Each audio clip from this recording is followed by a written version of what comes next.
इधर बिहार के मुजफ्फरपुर में मोतियाबिंद के ऑपरेशन में लापरवाही की वजह से 15 लोगों की आंख निकालनी पड़ी है।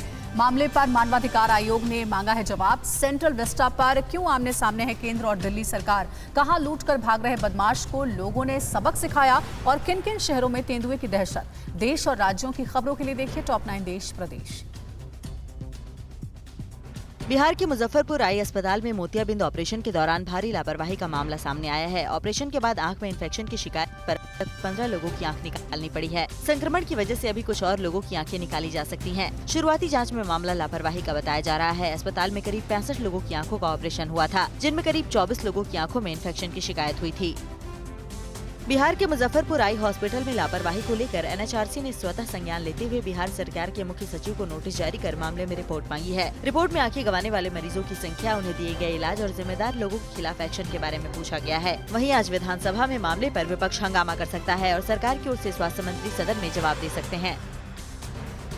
दिल्ली में प्रदूषण को लेकर आज सुप्रीम कोर्ट में सुनवाई होनी है। केंद्र सरकार ने कोर्ट में हलफनामा दायर कर सेंट्रल विस्टा को राष्ट्रीय महत्व वाला प्रोजेक्ट बताया और निर्माण कार्य में प्रदूषण संबंधी सभी उपाय किए जाने का दावा किया। उधर दिल्ली सरकार ने सेंट्रल विस्टा प्रोजेक्ट को लेकर CPWD को नोटिस जारी किया है और वायु प्रदूषण को देखते हुए बैन के बावजूद निर्माण कराए जाने के कारणों के बारे में पूछा है। दिल्ली सरकार ने बुधवार को पेट्रोल पर वैट घटाने का फैसला किया, जिसके बाद राजधानी में पेट्रोल की कीमत करीब 8 रुपए प्रति लीटर कम हो गई है। सीएम अरविंद केजरीवाल के मुताबिक इससे दिल्ली वालों को महंगाई से राहत मिलेगी और फैसले से एनसीआर के अन्य शहरों के मुकाबले दिल्ली में पेट्रोल की कीमत कम हो गई है। दिल्ली के रघुवीर नगर में पुलिस ने डब्बू सिंह नाम के शख्स के मर्डर केस को सुलझाने का दावा किया है। पुलिस ने मामले में शाहलाम और लाडला नाम के 2 युवकों को गिरफ्तार किया है। पुलिस के मुताबिक आरोपी लाडला की बहन की दोस्ती डब्बू से थी और वो इसी बात से नाराज रहता था। पुलिस ने मामले में ये भी साफ किया है कि इस हत्या में धर्म को लेकर कोई विवाद नहीं था। बिहार की राजधानी पटना में दिन दहाड़े लूटपाट का विरोध करने पर बदमाशों ने एक युवक को गोली मार दी। वारदात को अंजाम देकर भाग रहा एक बदमाश भीड़ के हत्थे चढ़ गया, जिसे पकड़कर लोगों ने जमकर पीटा, जबकि दूसरा बदमाश भागने में कामयाब रहा। पुलिस ने गिरफ्तार बदमाश के पास से देसी कट्टा और गोली भी बरामद की है। पुलिस आरोपी से पूछताछ कर मामले की जाँच कर रही है।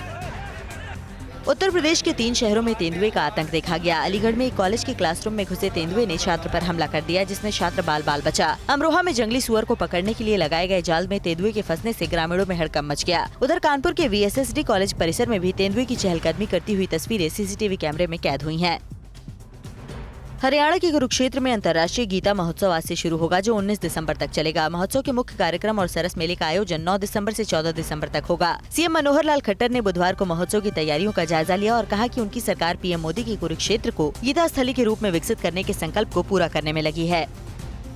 भारत ने जूनियर हॉकी वर्ल्ड कप के सेमीफाइनल में जगह बना ली है। बुधवार को ओडिशा के भुवनेश्वर में कलिंगा स्टेडियम में हुए क्वार्टर फाइनल मुकाबले में भारत ने बेल्जियम को 1-0 से हरा दिया। भारत की ओर से दूसरे क्वार्टर के 21वें मिनट में शारदानंद तिवारी का किया गोल विजयी साबित हुआ। सेमीफाइनल में भारत का मुकाबला जर्मनी से होगा।